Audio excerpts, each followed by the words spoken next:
തിരഞ്ഞെടുപ്പിന് മുമ്പ് ചർച്ച ചെയ്യപ്പെടുന്ന പ്രധാന വിഷയങ്ങൾ സ്വിംഗ് വോട്ടുകളെ സ്വാധീനിക്കാറുണ്ട്.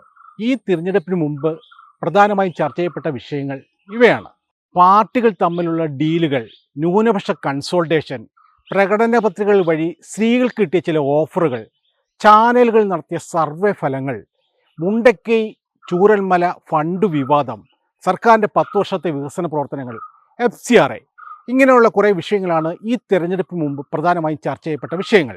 ഇതിൽ വികസന പ്രവർത്തനങ്ങൾ മാധ്യമങ്ങൾ കാര്യമായി ചർച്ച ചെയ്തില്ലെങ്കിലും ലോക്കൽ ബോഡി തെരഞ്ഞെടുപ്പ് കാലത്തെ അപേക്ഷിച്ച് പരസ്യങ്ങളിലൂടെ വികസന പ്രവർത്തനങ്ങൾ ജനങ്ങളിലെത്തിക്കാൻ സർക്കാരിനും LDFനും കഴിഞ്ഞു. മൈനോറിറ്റി കൺസൾട്ടേഷൻ ലോക്സഭാ തെരഞ്ഞെടുപ്പ് കാലം തൊട്ടേ LDF തിരിച്ചറിഞ്ഞു. കേന്ദ്ര ഭരണത്തിൽ നിന്നും BJPയെ മാറ്റി നിർത്താൻ വേണ്ടി ഇന്ത്യ സഖ്യത്തിലെ പ്രധാന കക്ഷിയായ കോൺഗ്രസിന് വോട്ട് ചെയ്തതിൻ്റെ പേരിൽ ന്യൂനപക്ഷങ്ങളെ ചീത്ത വിളിക്കാൻ LDF ചിലർക്കൊക്കെ കഞ്ഞി വെച്ചു കൊടുത്തത് ശരിയായില്ല.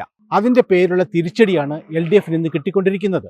രാഹുൽ ഗാന്ധിയും പ്രിയങ്ക ഗാന്ധിയും കേരളത്തിൽ വന്ന് മത്സരിക്കുന്നത് തന്ത്രപൂർവ്വം തടയുകയായിരുന്നു ഇന്ത്യ സഖ്യത്തിൻ്റെ ഭാഗമായ ഇടതുപക്ഷം ചെയ്യേണ്ടിയിരുന്നത്. എല്ലാ ആക്ഷനും ഒരു ഓപ്പോസിറ്റ് റിയാക്ഷൻ ഉണ്ടാകുമെന്നാണ് തിയറി. BJPയുടെ 40 A ക്ലാസ് മണ്ഡലങ്ങൾ ഒഴികെയുള്ള 100 മണ്ഡലങ്ങളിലും BJPയുടെ കേഡർ വോട്ടുകളല്ലാത്ത ഹിന്ദു വോട്ടുകൾ LDFന് അനുകൂലമായി ചിന്തിച്ചിട്ടുണ്ട്. FCRA നിയമം അവസാനം BJPക്ക് തിരിച്ചടിയായി എന്നാണ് BJP നേതാക്കന്മാർ കരുതുന്നത്. ഒരിക്കലുമല്ല. UDF എന്ന ന്യൂനപക്ഷ മുന്നണി കേരളത്തിൽ ഉള്ളിടത്തോളം കാലം ക്രിസ്ത്യാനികൾ BJP മുന്നണിക്ക് വോട്ട് ചെയ്യില്ല എന്ന സത്യം ഇനിയെങ്കിലും BJP നേതാക്കന്മാർ മനസ്സിലാക്കണം. സുരേഷ് ഗോപിക്ക് വോട്ട് ചെയ്യാൻ പോയ ക്രിസ്ത്യാനികളെ സഭാ നേതൃത്വം ഇടപെട്ട് തടയാതിരുന്നത് കേന്ദ്ര ഭരണം തുടർന്നും BJPക്കാണെന്ന് സഭാപിതാക്കന്മാർ തിരിച്ചറിഞ്ഞിരുന്നത് കൊണ്ടാണ്. ഭരണം എവിടെയുണ്ടോ സഭാപിതാക്കന്മാർ അവിടെയുണ്ടാവും. തിയോളജിയിലല്ല, കുഞ്ഞാടുകളെ വോട്ട് ബാങ്കുകളാക്കി ചൂണ്ടിക്കാണിച്ച് നേട്ടങ്ങൾ ഉണ്ടാക്കാനാണ് പല സഭാപിതാക്കന്മാരും ഡോക്ടറേറ്റ് എടുത്തിട്ടുള്ളത്. UDF എന്ന ന്യൂനപക്ഷ മുന്നണി ഉള്ളിടത്തോളം കാലം BJP കേരള നിയമസഭയിലേക്ക് ക്രിസ്ത്യാനികളുടെ വോട്ട് പ്രതീക്ഷിക്കുന്നത് മണ്ടത്തരമാണ്.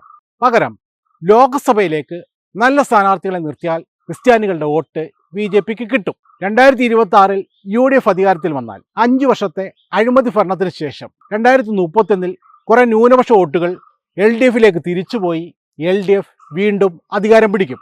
ഈ പ്രക്രിയ തുടർന്നു പോകും.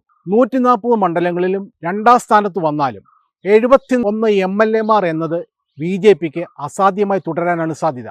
ഈ തെരഞ്ഞെടുപ്പിൽ ഏറ്റവും സ്വാധീനിക്കപ്പെടുമെന്ന് ഞങ്ങൾ കരുതുന്ന വിഷയം പ്രകടന പത്രികകളിൽ സ്ത്രീകൾക്ക് കൊടുത്ത ചില ഓഫറുകളാണ്. പുരുഷന്മാരെ അപേക്ഷിച്ച് 6% സ്ത്രീകൾ കൂടുതലായി ഈ തെരഞ്ഞെടുപ്പിൽ വോട്ട് ചെയ്തു. വലിയ തരംഗങ്ങൾ ഉണ്ടായാൽ പോലും മുന്നണികൾ തമ്മിൽ 5% വോട്ട് ഡിഫറൻസാണ് ഉണ്ടാകാറുള്ളതെന്ന് ഓർമ്മ വേണം. സ്ത്രീകൾ ചായക്കട ചർച്ചകളിലും ചാനൽ സർവേകളിലും ഒക്കെ പങ്കെടുത്ത അഭിപ്രായം പറയുന്നത് പൊതുവെ കുറവാണ്. സ്ത്രീകളുടെ അഭിപ്രായങ്ങൾ പൊതു അഭിപ്രായങ്ങളായി മാറാൻ ഇനിയും കാലങ്ങളെടുക്കും. പക്ഷേ അവരുടെ വോട്ടിന് ശക്തിയുണ്ടെന്ന് അവർ തെരഞ്ഞെടുപ്പിൽ തെളിയിക്കും. പെരുമ്പാവൂരിലുണ്ടായ ജിഷ വധക്കേസ് 2016 അധികാരത്തിലെത്താൻ LDFനെ ഒരുപാട് സഹായിച്ചിട്ടുണ്ട്. ഇടതുപക്ഷം എന്നാൽ സ്ത്രീപക്ഷം എന്നൊരു പൊതുബോധം ഉണ്ടാക്കാൻ ഇടതുപക്ഷത്തിനും കഴിഞ്ഞിട്ടുണ്ട്. LDF ആയിരുന്നില്ലെങ്കിൽ ബിഷപ്പ് ഫ്രാങ്കോ മുതൽ ഇടതുപക്ഷക്കാരൻ സംവിധായകൻ രഞ്ജിത്ത് വരെ അറസ്റ്റ് ചെയ്യപ്പെടില്ല എന്ന് വിശ്വസിക്കുന്നവരാണ് ഭൂരിഭാഗം സ്ത്രീകളും. സ്ത്രീകൾക്കുള്ള 1000 രൂപയുടെ സുരക്ഷാ പെൻഷൻ പദ്ധതി, പ്രകടന പത്രികയിലെ 50% ജോലി വാഗ്ദാനം, UDFന്റെ സൗജന്യ KSRTC യാത്ര, ഇവയൊക്കെ സ്ത്രീകളെ രാവിലെ തന്നെ ബൂത്തിലെത്തിച്ചു. 50% സ്ത്രീകളും ഇപ്പോഴും വീട്ടിലിരിക്കുന്ന പുരുഷന്മാരുടെ താല്പര്യങ്ങൾക്കനുസരിച്ച് വോട്ട് ചെയ്യുന്നവരാണ് എന്ന വസ്തുത വിസ്മരിക്കുന്നില്ല. ഞങ്ങൾ 140 മണ്ഡലങ്ങളിലും നടത്തിയ സൂക്ഷ്മ നിരീക്ഷണത്തിൽ ഞങ്ങൾക്ക് ബോധ്യപ്പെട്ട കാര്യം LDFനെ അപേക്ഷിച്ച് UDFന് 2% വോട്ടുകളുടെ മുൻതൂക്കമുണ്ട്. പക്ഷേ LDF 2 സീറ്റുകളെങ്കിലും മുന്നിൽ വരാനാണ് സാധ്യത.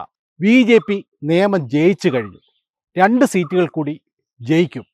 UDF ജയിക്കുന്ന 65 സീറ്റുകളിൽ 40 എണ്ണത്തിലും 10,000-ൽ കൂടുതൽ ഭൂരിപക്ഷം കിട്ടും. പക്ഷേ LDF ജയിക്കുന്ന 20 സീറ്റുകളിൽ 5,000-ൽ താഴെയായിരിക്കും ഭൂരിപക്ഷം. ജോസ് കെ മാണി പാലയിൽ ജയിക്കും. പക്ഷേ റോഷി അഗസ്റ്റിൻ ഇടുക്കിയിൽ തോറ്റുപോകും. 4 സീറ്റുകൾ ജയിക്കുന്ന മാണി കോൺഗ്രസിനെ ന്യൂനപക്ഷ മുന്നണിയിൽ എത്തിക്കാൻ സാക്ഷാൽ ഡൊണാൾഡ് ട്രംപ് ജോസ് കെ മാണിയെ വിളിക്കും. LDF ജാഗ്രത പാലിക്കുക. UDFലെ ഘടകകക്ഷികളെ നോക്കിവെക്കുക. തൂക്ക് സഭ തൂക്കുന്നത് ആരാണെന്ന് അറിയാൻ നമുക്കും കാത്തിരിക്കാം. എല്ലാവർക്കും വിഷു ആശംസകൾ. പ്രത്യേകിച്ച് ഒരുപാട് നാളുകൾക്ക് ശേഷം കളി ജയിച്ച കേരള ബ്ലാസ്റ്റേഴ്സിനും അതിൻ്റെ ആരാധകരായ മഞ്ഞപ്പടയ്ക്കും. താങ്ക്